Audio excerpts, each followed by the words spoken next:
gambar untuk pengerjaan rekonstruksi rak, tempat penyimpanan, stok, alkupan, dan akrilik.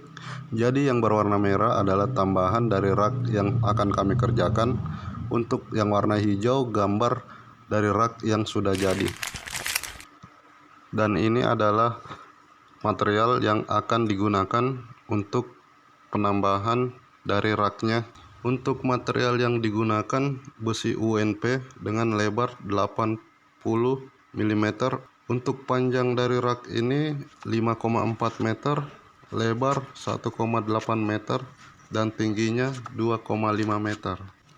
Dan selanjutnya besi UNP-nya akan disambung terlebih dahulu dengan ukuran panjang 5,4 meter. Sesuai dengan panjang rak yang sudah jadi ya teman-teman. Jadi seperti inilah proses pengerjaan dari rekonstruksi raknya. Nah, jadi seperti inilah materialnya setelah disambung. Dan selanjutnya pengecetan untuk kemudian dipasang pada raknya. Nah, inilah proses pengelasan tiang-tiang dari raknya.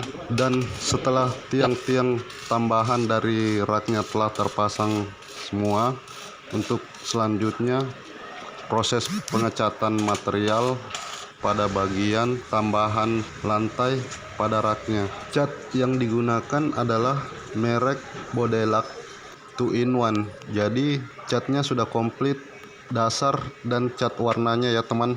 Setelah pengecatannya selesai dan seperti inilah hasilnya.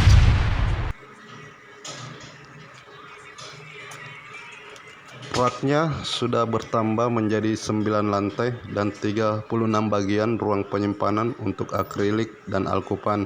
Jadi cukup banyak ya teman untuk tempat penyimpanan berbagai macam jenis akrilik dan alkupan.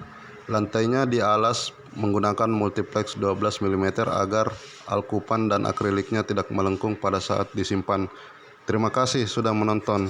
Nantikan video-video selanjutnya. Wassalam.